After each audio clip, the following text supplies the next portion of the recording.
皆様こんにちは。このチャンネルはバンドメイドの一応名手がいろいろ個人的な意見や感想をつぶやいていくチャンネルです。今回は広島クラブクワトロでのお給仕の翌日、2025年5月18日に岡山クレイジーママキングダムで開催されましたバンドメイドツアー2025 3公演目のお給仕に帰宅してまいりましたので、その模様をレポートさせていただきます。お給仕当日、広島のホテルをチェックアウトして新幹線で岡山へ向かいます。岡山はミサさんの生まれ故郷ということで、この日はいつもは無口なミサさんの声がたくさん聞けそうで楽しみです。以前のレポートでも述べてますが、岡山は私にとっても3年間単身赴任で住んでいた町ですので思い入れがあります。天気はさすがに晴れの国ということもあり、曇りではありましたが雨は降りませんでした。2年前の時は晴れの国に大雨を降らせてましたけどね。少し懐かしの岡山駅周辺を散策してお昼近くになったので、昔住んでいたところの近くにあるボッケーラーメンというラーメン屋さんで懐かしのボッケーラーメンをいただきました。開店前から結構並んでましたが、久しぶりに美味しくいただけました。そのまま歩いて一度会場の岡山クレイジーママキングダム、通称ママキンへ向かいます。まだ誰もいない会場を撮影していたら、なんかスタッフの方がおられて、もうすぐメンバーが到着するので離れてくださいと追い払われまして、確かにそれはまずいということで裏の公園に向かいました。この公園はミサさんが幼少期よく遊んでいたという公園ですね。公園にはすでに何人かの知り合いのお名手様や海外のお名手様がおられたので、少し話をしたりしていると、さすがに疲れたのか休んでいる鳩を見かけました。お名手様になるとなぜか鳩が気になりますよね。それで公園に知り合いのお名手様が増えてきたので、居酒屋みたいなところへ行ってお給仕前のウォームアップをしておきます。なかなかいい時間になったので物販並びに会場へ戻ります。物販待ちの行列は裏の公園に並ぶ感じになっていて、すでにかなりの列ができていました。ショルダーバッグがいつも売り切れるので、それ狙いかなと思っていました。それで物販開始時刻となって公園から移動して会場入りします。このママキンはフロアが4階で、階下の3フロアが夜のお店たちというなかなか味わい深い立地です。それもあってジャンプ禁止の張り紙が貼ってあります。前回も床がかなり揺れてましたのでちょっと心配でしたが、確か前方はジャンプしても良かったような気がしますので、今回は前方を狙おうと思いました。物販ブースのほぼ近くまで来た時に、LINE キューブ渋谷でミサさんのベースケースを当てていた海外お名手様に当たりのアクリルスタンドをいただけました。顔見知りになっておいてよかったです。くじ引く前から当たりゲットできました。それでいよいよ4階の物販ブースについて、ミサさんがインスタに上げていた白のご当地 BB シャツとくじ10枚購入しました。くじの結果はまあやっぱりいつも通りな感じでした。でもこれまで入手できてなかったコインケースが当たりましたのでよしとします。トレーディングカードはあーちゃんかぶりでした。ちなみにやっぱりこの日もショルダーバッグは売り切れたみたいです。欲しい方は早めに並ぶことをお勧めします。それで今回撮っていた会場のすぐ近くのホテルにチェックインして、ゲットしたアイテムを置いてご当地 BB シャツを着て会場に戻ります。今回の私のチケットはなんと A75 番とかなりの両番です。確かママキンは1列15人くらいだったと思いますので、5、6列目は狙えるかもという感じです。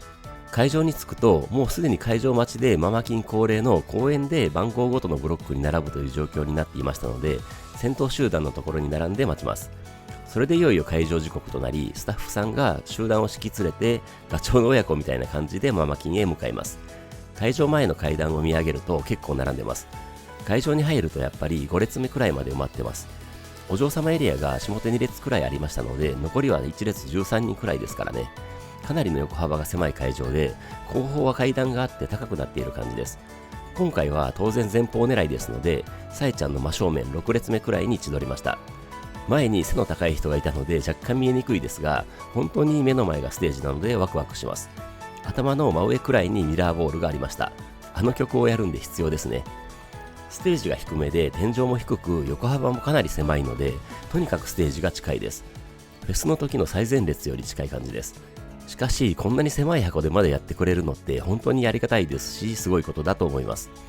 帝国になって BGM が止んで会場のライトが落とされ SE が響いてきます。ニュー SE ですね。上手から豆さんたちが入場してきて、ものすごい声援と手拍子となります。狭くて縦に長い会場ですので、前方にいる私のあたりは後ろからの歓声も押し寄せてきて本当に怒涛の響きです。豆さんたちが配置につきますが、すぐそこにさえちゃんと小鳩さんがいます。会場は一瞬の静寂と緊張感に包まれますが、そこにさえちゃんの歌声とミンチョのギターが響いてきます。1曲目はやっぱり全で始まりました。とにかくすぐ目の前にいるサイちゃんに見とれてしまいます。小畑さんもバッチリ見えましたが、逆に近すぎて前の人の頭でミサさんとミンチョ、あーちゃんは見えにくい感じでした。なのでこの日はもうサイちゃんと小畑さんを見続けることにしました。こんなに近くでサイちゃんと小畑さんを拝めるのはなかなかないことですし、本当に綺麗で可愛くて神々しかったです。でも首を動かせば前の人の頭の間からミンチョ、ミサさん、あーちゃんも角度によってはバッチリ見えましたので最高な感じです。フロアはギチギチなのでちゃんとするときに手が前とか横の人に当たってしまったりしました。すみません。サイちゃんと小畑さんを交互に見ながら、大好きなミサさんの凄まじいドライブ感のベースラインと、ミンチョの忙しいリフと、あーちゃんの気持ちいいドラムフィルとかを楽しみます。サイちゃんのまつげも見える感じです。最高です。ミンチョのギターソロの時には、ミンチョがフレットを押さえる指さばきも完璧に見えます。今回は前すぎてメモを取る余裕があまりなく、この後のレポートはほぼ記憶に頼っていますので間違っているかもしれませんが、ご容赦お願いします。アウトロの時に小畑さんがうーって歌ってるのも間近で見てきて、思いっきりちゃんとして大興奮のまま曲終わりとなります。後ろからもものすごい大歓声が押し寄せます。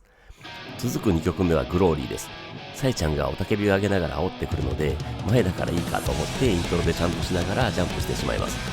ミサさんもミンチョもステージ前に出てきてくれたので、4人がすぐそこにいる感じで、こんなに身近にバンメさんたちを見るのは久しぶりという感じです。でも真ん前にはサイちゃんがいるわけで、もうサイちゃんが神々しいくらいに美しいです。多分この後もこんな感想ばっかりになってしまいそうです。でも目の前で目線の高さも近い位置にサイちゃんがいるんで仕方ないですよね。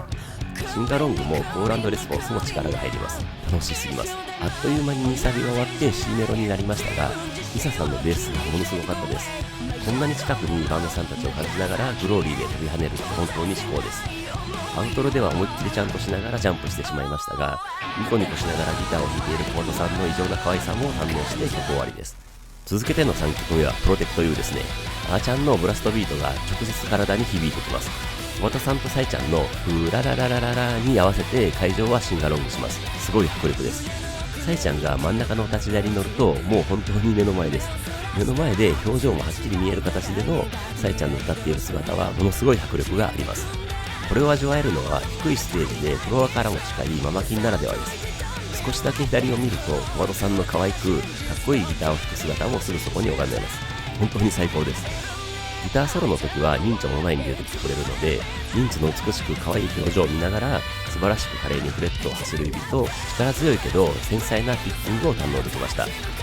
その後の落ちメロで手拍子しながら大好きなミスさんのベースフレーズをかみしめます。それでラスサビからアウトロでステージからと後方から響いてくるウララを浴びながら一緒にシンガロングして、最後サイちゃんのウラララララを目の前で堪能して曲終わりです。最後のサイちゃんのありがとうも近くで浴びていました。大歓声と各メンバーの名前が呼ばれる中、最初の MC となります。小畑さんが真ん中のお立ち台に立って、お帰りなさいませご主人様、お嬢様、やってまいりましたっぽー、バンドメイドツアー2025 3公演目岡山に会場から大歓声が返ってスタートです。確かこの時に小畑さんが上げた手が針に当たってました。それくらい低いということです。一体感が分かってもらえると思います。それで小畑さんが岡山といえばって聞いてくるので、会場から大声でミサーって声が上がります。でミサさんがニコニコしながら前に出てきてくれて、ミサさんも近くで見ることができました。それで小畑さんがせーのみたいに言ったので、会場からおかえりって叫ぶとミサさんがいきなり泣きそうになったので、小畑さんが驚いて泣かせるつもりはなかったっぽーとか笑いながら動揺します。会場から笑いと大歓声が上がります。ミサさんも涙もろいところがあるんですね。それで小畑さんがこんなにたくさんのご主人様お嬢様に来ていただいて、岡山もソールドアウトっぽーでまた大歓声となります。今となっても地方のお給仕でのソールドアウトって難しいんですかね。嬉しがってました。それでパンパンの会場を見て小畑さんが前後左右の方に優しさを持って紳士淑女で楽しんでほしいっぽーみたいな感じで注意してくれます。喧嘩みたいになったらまずいですからね。それでいつものフレーズで素敵な夜にしたいと思いますっぽーからようこそバンドメイドのお給仕へで次セクションスタートです。これ私的には何回見て聞いてもお給仕での大好きなところです。MC 明けの4曲目はノーゴッドです。お立ち台に乗ってすぐ目の前にいるサイちゃんがめちゃくちゃ煽ってくるので、いいのかと思いながら思いっきりジャンプしながらジャンプです。優しくジャンプすることにしましたが、いきなり楽しくて盛り上がります。ルールルーの時はみんな腕を上げるので、サイちゃんと小畑さんがルールルーってやってくれてるのかどうか見えませんでした。ミンチャもミサさんもステージの前に出てきてくれているので、本当に4人が目の前にいます。生金ありがとう、最高と思いながら踊ってコール&レスポンスして楽しみました。リサビが終わってソロパートになりますが、ミンチャのギターソロで大歓声が上がって、ミサさんが前に出てきてベースソロを弾いてくれます。弦を押さえる指もスラップも間近で堪能しながら手拍子で盛り上がります。それで落ちメロから落ちサビ、ラスサビで盛り上がって、アウトロでまたサイちゃんに思いっきり煽られながら全力でのチャントとジャンプです。盛り上がりすぎて体育から苦情来そうでした。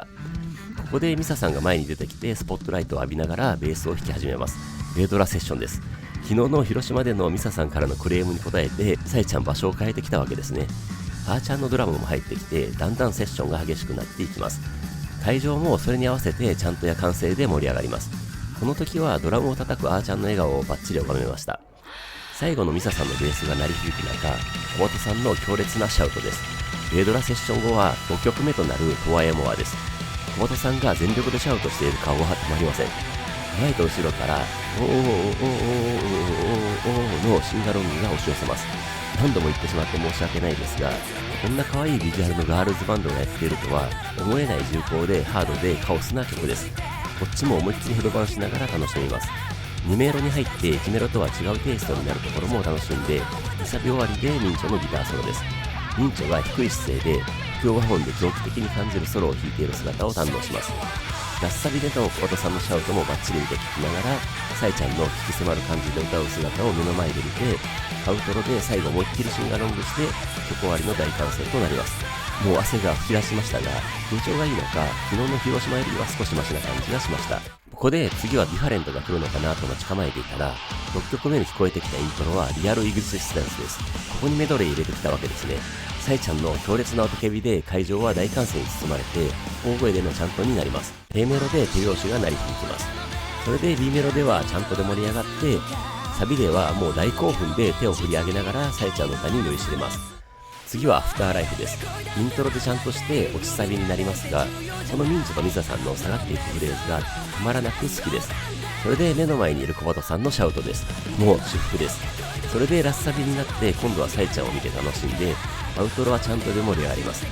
この時の小鳩さんのかっこいいギターを弾く姿も堪能できました。曲終わりでおーおーおーおーのコーラスからアローンのイントロです。このリフって簡単そうで実は弾いてみると結構難しいんですよね。私だけかもしれませんが。それでラスサビスタートです。このアーチャーのドラムも私的大好物なところです。サビ最後のところはみんなでおーおーおーおーってシンガロングしてアウトロでちゃんとですね。続けてフリーダムのイントロになります。サイちゃんも小本さんも思いっきり煽ってきます。それもあって会場は全力でちゃんとです。そのままミンチョのギターソロに入ってちゃんと継続です。ミンチョが目の前にいます。私にとってのスーパーギターヒーローです。顔で弾くギターを目の前で堪能できました。ソロの後は200ごとのチャントになりますが、チャントが続きすぎて手が疲れて上がらなくなりそうになるのを頑張ってあげました。落ちサビでの手拍子のところはあーちゃんもスティック叩いてくれてたと思います。それでラスサビがタオルを回したりしてお祭り騒ぎみたいなノリノリになります。最後のアウトロで大声でのチャントで締めです。球児でのフリーダムって本当に楽しいです。それでそのままあーちゃんのドラムフィルとミサさんのベースフレーズがあってミンチョのギターソロになります。大数ですね。私にとってこのメドレーを見て聴けるのは4回目になるわけですが、こんなに近くで味わえるのは初めてでしたし、本当に髪の毛一本一本や指の運びどころかネイルの色まで見えるのは感動ものでした。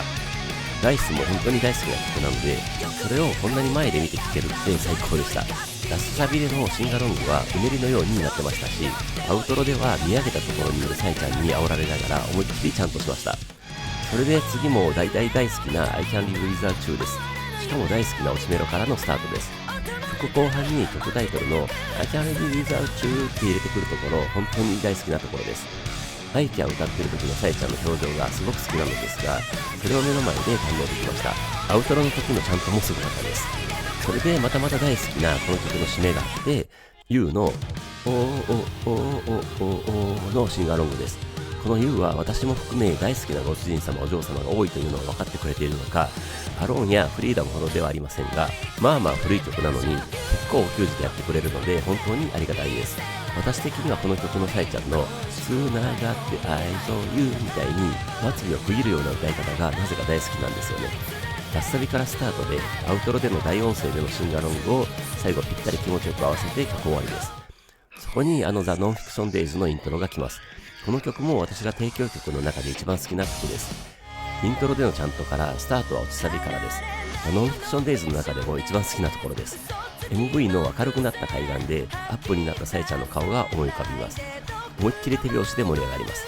それでブレイクしてラスサビです。広島のレポートでドンファイマセーを2回繰り返すところが好きとつぶやきましたが、実はその間のあも大好きです。アウトロからの締めも最高にかっこいいです。曲終わりでの大歓声に乗せて小鳩さんとサイちゃんのランランラララランラランの歌声が響いてきます。マナーズですね。全力疾走してきて最後ジョギングで心地よい疲労感を感じながら出過ぎたエンドルフィンを落ち着かせるような感覚になりました。それでラッサビが始まってまた走るスピードを上げます。原点回帰と原点進化をつなぐ曲ということですが、本当に何か要のような曲にも感じます。それで曲最後のところになってかっこいい締めと最後の吹き鳴らしでメドレー終了です。サイちゃんが満面の笑みでありがとうって言ってくれます。私もありがとうって叫びました。本当にこのメドレーは素晴らしいです。次からもやってくれるのかどうか分かりませんが、ぜひツアー全公演でやってほしいと思いましたし、もし遭遇できていないご主人様お嬢様がおられたら見て聞いてほしいと思いました。メドレー終わりで大歓声と拍手の中、ミンチョが前に出てきて PRS を書き鳴らし始めます。メドレーに続けての15曲目はシャンブルズです。ミサさんのお願いは瀬取りを優しくするのではなくて、本当にベイドラセッションの位置を変えるだけでよかったということなんですね。ミンチョのイントロに乗せてちゃんとで盛り上がりますが、1メロに入って目の前で歌ってくれているサイちゃんに目が釘付けになります。もう本当に美しくてかっこいいです。多分私の目はハートになっていたと思います。ミンチョのギターソロになって私のすぐ右の前の立ち台でミンチョがギターソロを弾いてくれます。やっぱり目がハートになったままです。まあ小鳩さんを見てもミサさんを見てもあーちゃんを見ても一緒なんですけどね。それでラッサビからアウトロとなって目の前で最後のサイちゃんの歯を見れたわけですが、この日は歓声がかぶってしまって耳からは聞けませんでしたね。曲終わりで大歓声となる中、サイちゃんの Let's Go 一生タイムで16曲目となるディファレントのイントロが始まります。ここまであまり見えなかったあーちゃんを前の人の間から無理やり見ながら大好きな2ビートのドラムを楽しめます。1メロに入ってサイちゃんのボーカルと小松さんのコーラスを交互に忙しく見ながら堪能します。B メロでは手拍子ですね。サビではやっぱりヘドバンしてしまいます。感想でちゃんとして2メロに入りますが、ヘイトもそうですが2メロの冒頭ってなかなか意味深な歌詞ですね。まあそんなことは置いておいて、このディファレントは本当に演奏技術がすごいと思っています。下手な人がやったら絶対こんなにかっこよくならないと思いますし、それに負けないサイちゃんの声量もすごいですし、その状態できっちり歌詞も聞き取れるクリアな滑舌もすごいと思います。最後はみんなでレッツゴー一生タイムを叫んでアウトロで思いっきりちゃんとして曲終わりです。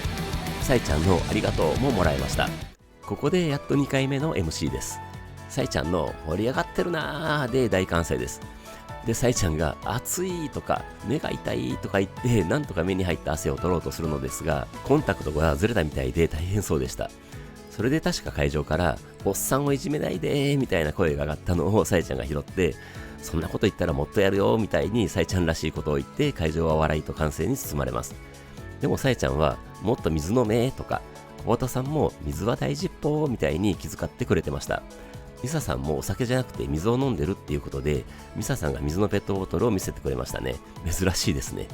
それで昨日の広島から始まったミサさんの開封の儀をやろうということになって、ミサさんは今回はちゃんと未開封のビールを準備していたようです。なのでミサさんが昨日は口でやったんで今日は準備してきましたみたいに言ったら、サイちゃんが今日は聞けないのって残念があります。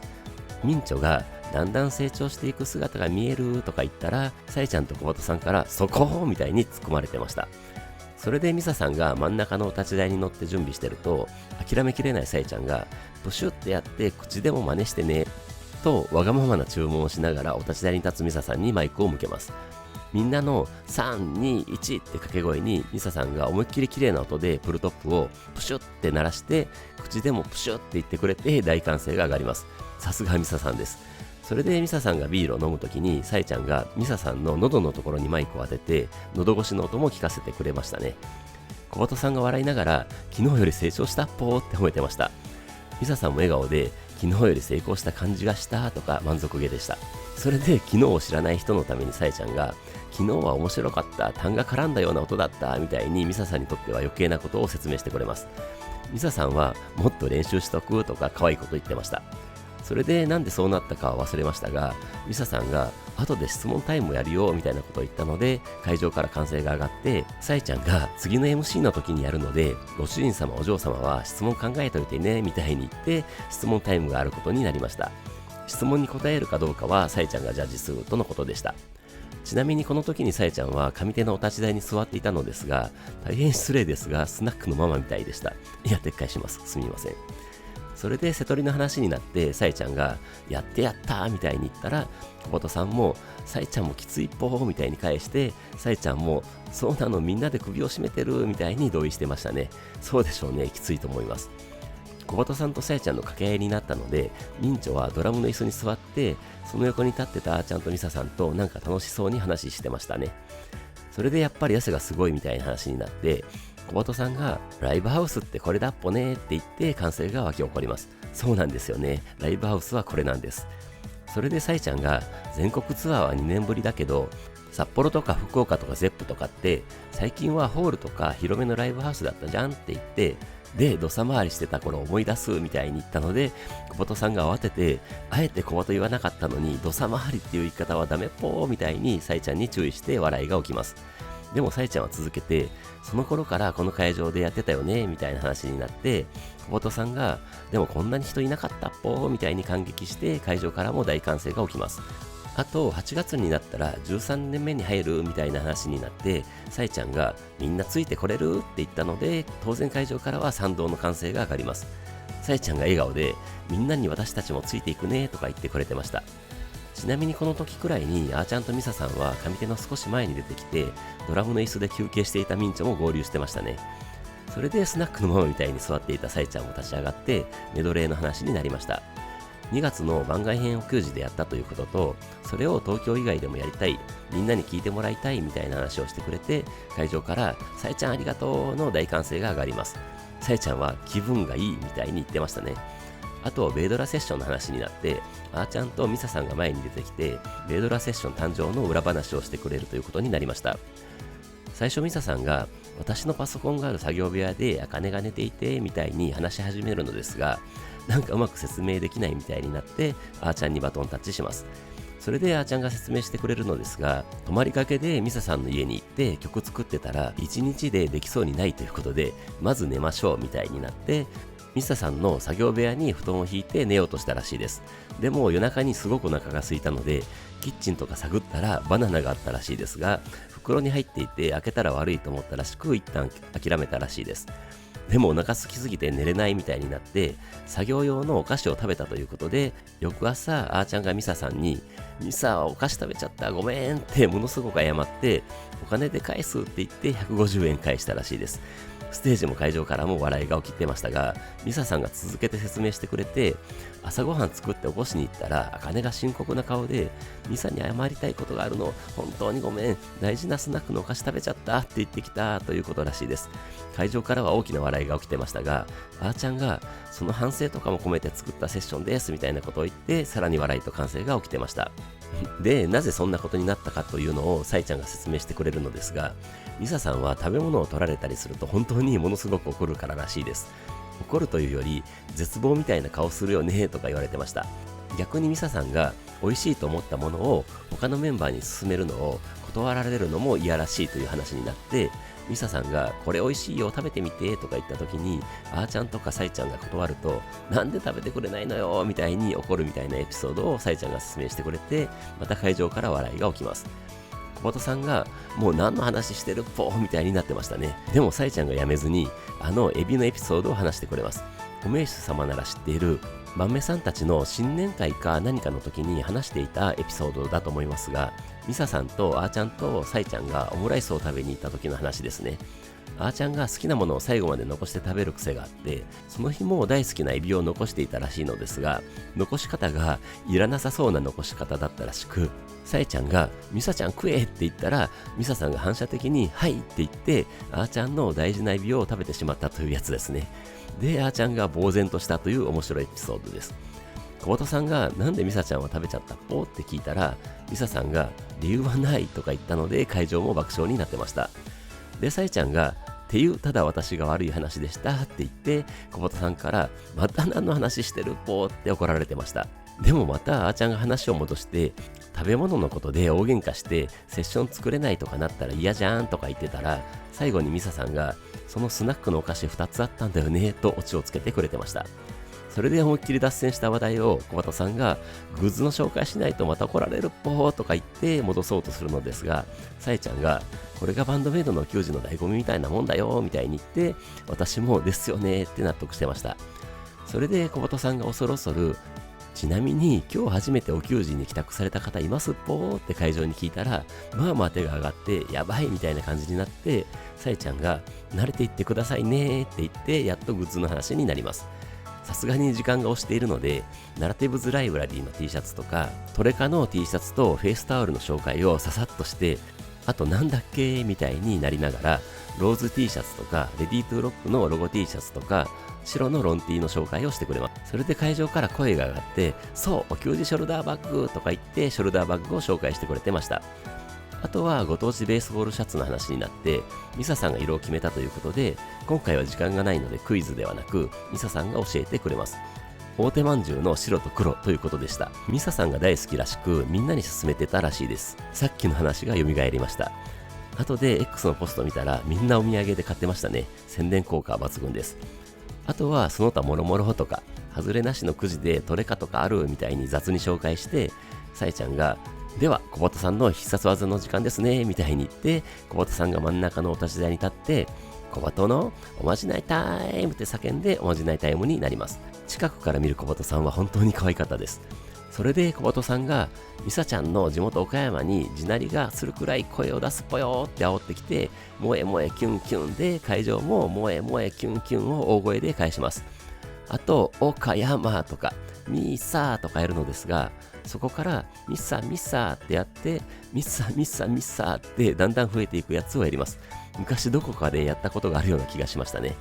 最後はミサミサミサミサミサミサミサミサとかミーサーミサミサミーサーミサミサみたいに暴走していったので、ミサさんがモールス信号みたいって笑ってましたね。最初ミサさんはモールスと間違えてモスキートとか言ってましたけどね。で、おまじないタイムを再開して、オカエリとかバーンメイとかスカイ制服とかやって、最後はマイクを外して地声でバーンメイってやって、ズキュンバキュンドキュンで大きな桃が割れるようなポーズをしながら、桃がパカーミサーで会場から大歓声が上がり、今回はすごく早口でしたが、ズキュンバキュンドキュン萌え萌えキュンまでやってくれて、おまじないタイムとまたまた脱線して長かった MC が終わりました。小畑さんがお立ち台に立ったままギターを持ってフラッピーピジョンをかき鳴らし始めます。そこにミサさんのベース、ミンチョのギター、アチャのドラムが加わって、昨日の広島で初披露となった17曲目となるブライテストスターの復調イントロが始まります。本当に目の前でギターを弾く小畑さんは最高にかっこよくて可愛かったです。通常のイントロになってちゃんとで盛り上がりますが、歌い出した小畑さんはさらにかっこよくて可愛かったです。そういえば昨日の広島でこの拡張イントロは初披露だったわけですが、2年前の広島でブライテストスター自身も初披露だったんですよね。そこも狙ってたとしたらすごいですよね。ブライテストスターは小畑さんが歌い方を工夫している曲なわけですが、確かにいろいろな表現で歌ってますよね。特に2サビ後の C メロのところとかすごく感じます。それでステージの真ん中でミンチョ師匠とのギターソロです。もうミンチョも小畑さんも嬉しそうに弾くので、見ているこっちも微笑ましくなります。それで落ちサビでの手拍子と転調する合サビで盛り上がってジャンプしてしまいます。それでかっこいい締めで曲終わりです。大歓声と小バトーとかの声援が会場から響きます。続けての18曲目は Get to the Top ですね。ミンチョも小畑さんもミサさんも目の前ですし、あーちゃんも見えにくいですが近いです。この状況での Get to the Top は大迫力でした。顔も見たいですが、インスト曲ということもあって、弦を押さえるリとか、ピッキングとか、スラップとかを見てしまいます。あーちゃんも顔を見ながらスティックさばきを堪能できました。しかし、みんな演奏姿が本当にかっこいいです。それで目の前でミンチョが泣きのギター弾いてるのを見れてめちゃくちゃ感動しました。曲終わりで会場からの大歓声が押し寄せる中、次はセンスだろうと待ち構えていたら、サイちゃんがステージにもう出てきます。あーちゃんのハイハットが鳴らされて始まった19曲目は、なんとプレイでした。サイちゃんの雄たけびが上がって、お立ち台で思いっきり煽ってきます。会場からは驚きと恍惚感も入った感じのチャントが響きます。私も興奮しすぎて、大好きな小畑さんがくるって回るのをやってくれたかどうかわかりませんでした。しかし、これは私的にはめちゃくちゃ嬉しいです。球児で見て聞くプレイって本当に言葉で表現できないくらい大好きですし、そもそもバンドメイドを知った時にプレイのライブビデオを見て絶対お球児に行きたいと思ったのを思い出しました。プレイをお球児でやってくれたのは今年初です。みんながステージの前に出てきてくれるのも最高に盛り上がります。サビではイエイエイエイエイとウォーウォーウォーウォーのコール&レスポンスですね。めちゃくちゃ声出てたので、サイちゃんも満足そうでした。本当に楽しいです。それでミサさんが上手のお立ち台、ミンチョが下手のお立ち台に入れ替わってたので、ミサさんの演奏を目の前で堪能できました。もう最高です。会場もちゃんと手拍子、コール&レスポンスは完全に慣れているので、本当に盛り上がってました。最後の C メロでサイちゃんの歌に聴いて、最後アウトロでの味わい深いミンチョのギターを聴きながら思いっきりのチャントです。まさかプレイやってくれるとは本当にびっくりしましたし、幸せな感覚になりました。曲終わりでの大歓声の中、ミンチョのあのリフです。20曲目となるドミネーションです。大歓声が上がる中、相変わらずサイちゃんが煽ってくるので、イントロで大音量のチャントが響きます。しかし、プレイからドミネーションってすごすぎませんか？しかも土佐回りするような小さなライブハウスで、ほぼ最前列でそれを浴びられるわけです。私的にはこの2曲はあの素晴らしい名盤ワールドドミネーションの飛車角だと思ってますので、もう王手をかけられた感じです。いやいや、岡山帰宅できて本当に幸せと感じました。当然この曲もちゃんと手拍子コール&レスポンスは会場は完璧に息が合っていて、本当にステージのバーメさんたちと会場が一体化して盛り上がります。目の前のサイちゃんも気持ちよさそうに歌ってますし、小畑さんも楽しそうにギターを弾きながら歌ってくれてますし、リサさんはクールにベースを弾いてくれますし、ミンチョも笑顔で華麗なギターを聴かせてくれますし、あーちゃんの笑顔でのドラミングも最高です。最後のハローハローのコール&レスポンスとアウトロでのチャントで会場はもう興奮マックスです。あーちゃんのかっこいいドラムの締めで会場からものすごい大歓声が上がります。でもこの時に会場の海外お名手様からなぜか猫舌って声が上がってクスってしてしまいました。興奮しきった会場を落ち着かせるようにサイちゃんのボーカルとミンチョのアルペジオが響いてきます。21曲目はフォビドンテールです。ミンチョが前に出てきてギターを弾いてくれます。でも落ち着けるのは一瞬で、サビに入ってまた手を振り上げて盛り上がります。リメロに入って相変わらず素晴らしいミサさんのベースラインを堪能します。でもやっぱり目の前で歌ってくれているサイちゃんをガン見してしまいます。2サビ後のリアル歓声を上げるところは箱が小さいこともあってひときわ大きな歓声になってました。しかし本当にお給仕で見て聞くフォービドンテールは気持ちよくなります。プレイ、ドミネーション、フリーダムとはまた違う方向でのお給仕映えする曲と感じます。そういう意味もあって最後 E メロの感じで終わらずにアウトロを持ってきたミンチョにも感心します。それによってお給仕だと会場も思いっきりちゃんとで盛り上がって曲終わりを迎えられますからね。ということで盛り上がって曲終わりとなって22曲目のヘイトのイントロです。またサイちゃんがお立ち台に乗っておたけびを上げながら目の前で煽ってきます。サイちゃんをガン見しながらちゃんとで盛り上がります。A メロに入って思いっきり踊りながらサイちゃんの歌とバックの演奏を楽しんでサビで盛り上がって感想でまたちゃんとです。2メロはサイちゃんのあの歌詞を堪能しながら手拍子で盛り上がります。バンドメイドあるあるですが、こんなに歌詞というかボーカルが前面に出てくる曲なのにサビの時のベースラインとかミンチョのリフが激しくて歌に集中して楽しんだり演奏に集中して楽しんだり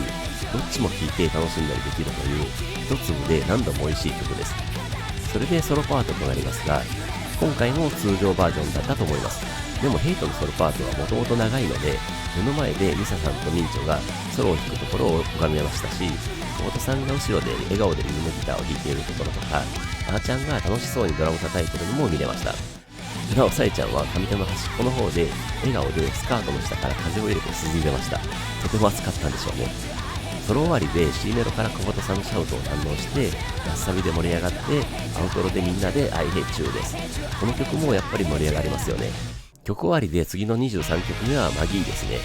サイちゃんの煽りでイントロでちゃんとです。何も考えずに踊ってマギーに浸ります。サビではジャンプっぽい感じになってしまいますが前方だから大丈夫ですよね。さえちゃんを目の前にして突っ立ってるわけにはいかないですからね。それで B メロの時の小畑さんのバックボーカルが大好きなので、その時は小畑さんを凝視してしまいました。もう2日目の後半ということで、ふくらはぎは限界を迎えてましたが、楽しさが打ち勝ちます。本当に楽しいです。それで C メロでのさえちゃんの早口になるボーカルを楽しんで、ミンチョのギターソロです。最高です。それで大好きな落ちメロでの手拍子からラスサビでこちらも最後の力を振り絞ります。アウトロでのチャントで盛り上がった会場にさえちゃんからの最高をもらいました。ここで最後の MC になります。いきなりさえちゃんのお前ら最高だなーの叫びに大歓声で応える形で始まります。でトーンを落として水の目で笑いと完成です。それであまりにもハードだったので休憩しようという感じになって、小音さんも休憩だっぽーとか言っていたら、会場から最後の休憩って声が上がって、さえちゃんがみんなよくわかってらっしゃるラストスパートに行く前の最後の休憩って言って笑ってました。で小音さんが5月とは思えないくらい暑いっぽーとか、それを受けてさえちゃんが春なくなっちゃったねとか言ってる時に、さえちゃんがでも花粉症だけはありやがるみたいに言って会場から笑いが起きます。会場から俺もとか声が上がって、小畑さんも小畑もとか言ってたら、私も言ってしまいましたが、俺もっていっぱい声が上がって、さえちゃんがみんな花粉症仲間だって言って会場は笑いに包まれてました。この時に小畑さんが何か言ったのが会場の歓声で聞き取れなかったので、さえちゃんに何々とか小畑さんに聞いたら、花粉症仲間だぽーって言いたかっただけぽーとか言って、さえちゃんに同じじゃんとか言われます。小畑さんがグルーブ出しちゃってみたいに言ったら、さえちゃんがグルーブみたいになって、なんか今日噛み合わないな、いつもかとか言われてしまいます。小畑さんは噛み合う時もあるっぽーって抵抗しますが、なぜか会場から謝ってって声が上がって、さえちゃんが仲悪いみたいじゃん、仲良しだよねとか言ってる時に、小畑さんがそうぽー、なんで謝らないといけないぽー、でもさえちゃんに言われたらすぐ謝るけどっぽねとか言います。それでさえちゃんが謝ってって言ってみたら、秒で小畑さんがごめんぽーって謝ったので会場は爆笑になります。さえちゃんもすごい早いって受けてました。でも小畑さんがなんか余計なことを言って、さえちゃんからうざい、なんかうざいとか言われてましたね。何言ったんでしょう。それでさえちゃんが汗がすごくてお立ち台の上が濡れていて危ないとか言ってたのですが、あえてミサさんが登ろうとしたのでさえちゃんに止められます。で思い出したように前の MC で言っていたミサさんの質問タイムになります。それで会場に手を挙げてもらうのですが、まずは上手の方にいたお嬢様が立って、今日夕食食べる時のおすすめの店はありますかって質問します。でみんなで一緒に行きましょうとか言い出したので、さえちゃんがこんな大人数で入れるところあるわけないじゃんみたいになってました。で今日は日曜日か、日曜日は空いてないとか、チェーン店ならみたいになぜか真剣に探すみたいになって、会場からも声がいろいろ上がったので、みんな岡山のこと詳しいね、岡山の人ってどれくらいいるのみたいにさえちゃんが聞いたら、結構手が上がったので、まあまあいるねみたいになってました。でミサさんが日曜日どこ空いてるみたいなことを言ったので、さえちゃんが逆に聞こうとしてるって突っ込んで会場は大笑いになります。でもなんとか持ち直してミサさんが表町商店街にある大華っていう中華のお店が美味しいって紹介してくれます。小畑さんがみんなそこ行っちゃうぽーとか言った時に、ミサさんがそこはテーブルが123みたいに数え出したので、会場からまた笑いが起きてました。それで確かこの時に後ろであーちゃんとかがギャツビーで体拭いてましたね。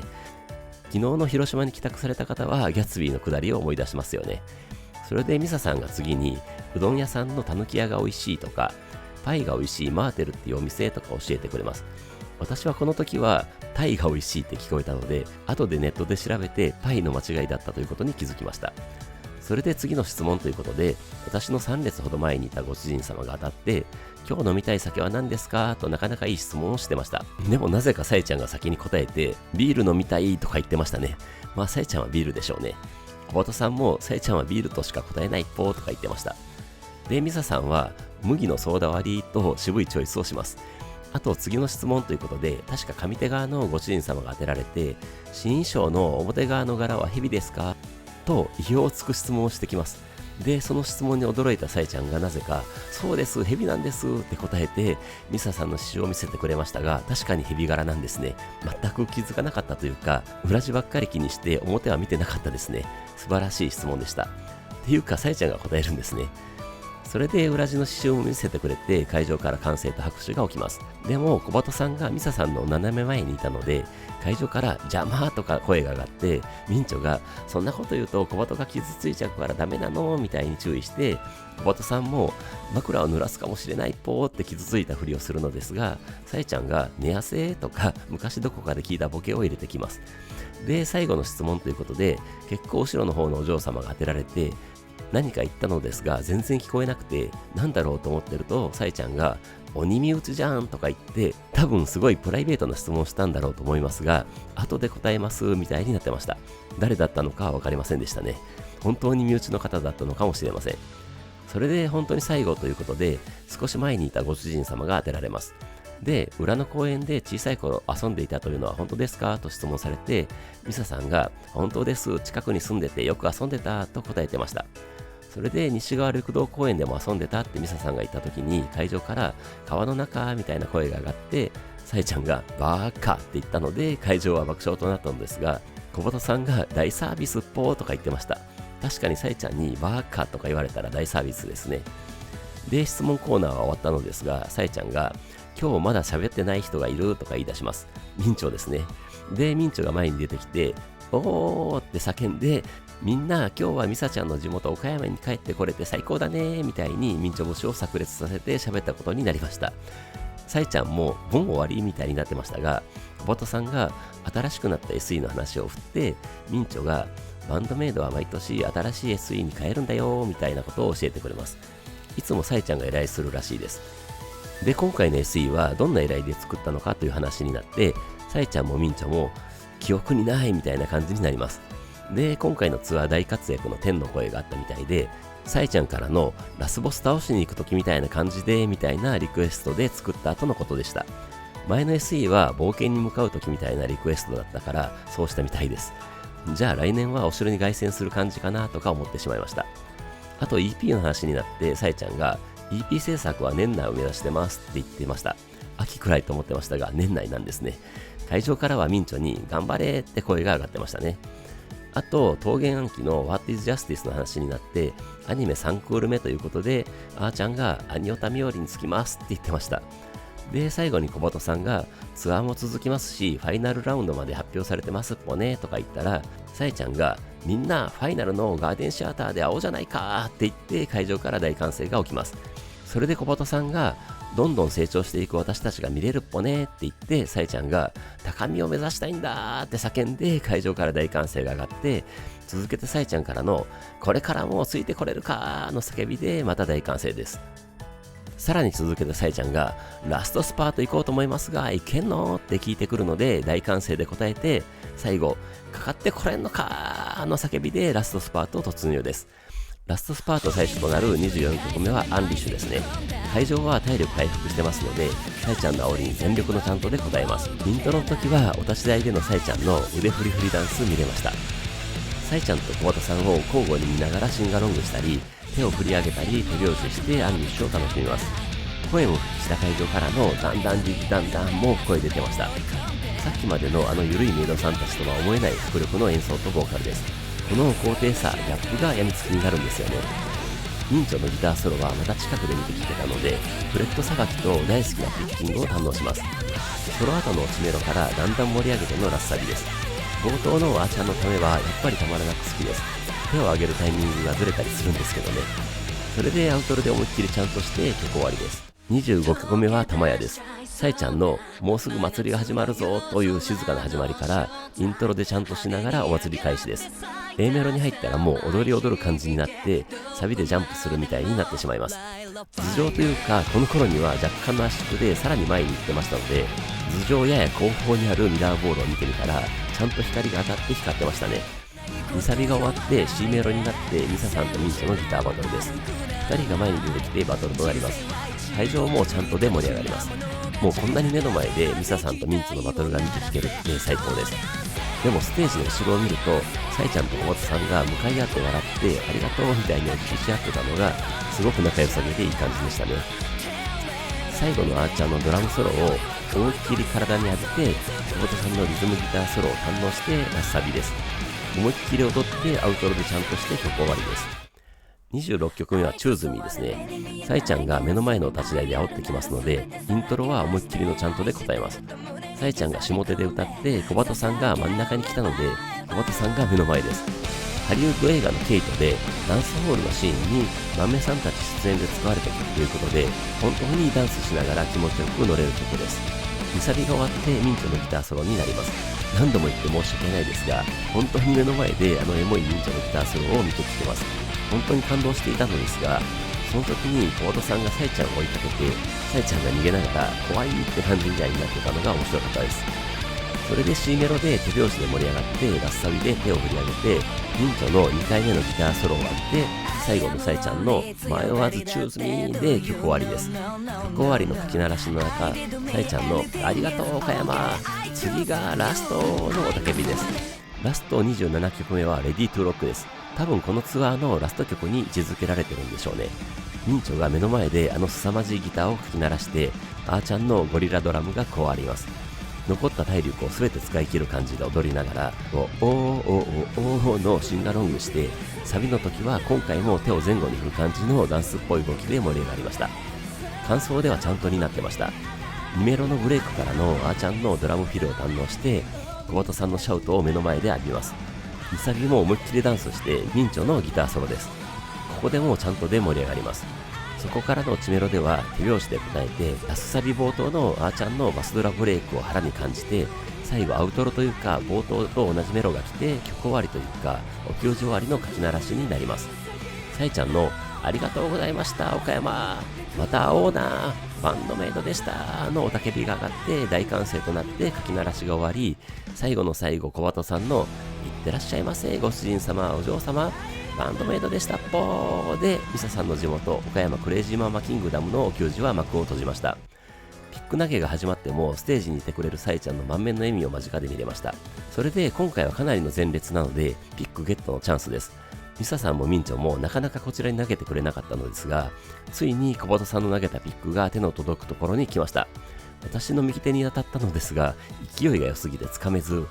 私の手のひらで跳ね返ったピックは前の方の頭に当たって下に落ちてしまいました。でも私の隣にいた仲良くしていただいているお名手様がなんとか拾ってゲットされたのでよかったです。2日連続の激しいお給仕で足も腰も腕も声も限界になってましたので、ママキンからの下り階段を慎重に降りました。結果的に瀬戸りに新しく入った曲はプレイだけだったわけですが、プレイの破壊力がすごかったのと、広島のミサさんリクエストに応えての順番変更でものすごく新鮮な気持ちになったお給仕でもありました。私的には全く同じ瀬戸りでも全然いいですし、それでも毎回違う感動を味わえるのですが、私にとってプレイはやばすぎました。本当に最高のお給仕でした。岡山ということでお給仕後のミサさんのポストを見ると、大好きな岡山、みんなにお帰りと言われて本当に涙が出たよ。ああいうの弱い。本当にありがとう。爆音を届けできたかな。感想教えて。みんな大好きでしたね。爆音バッチリ届きましたし、こちらも大好きです。それで恒例のさいちゃんのポストは、岡山ありがとうございました。今日も炊き汗だった。暑くて最高に楽しかった。ミサの土地に帰ってこれて嬉しかったよ。また遊びましょうね。お前ら最高最高でしたね。本当にこちらも炊き汗で最高最高でした。私の次回お給仕は1週間後の浜松窓枠です。さいちゃんが地元山梨と同じようなもんと言っていた静岡です。静岡でのお給仕は私的には初めてですので、それも加わってすごく楽しみです。次はどんな驚きと感動を味わえるのかワクワクが止まりません。はい、ということで今回は以上です。それではまた次回。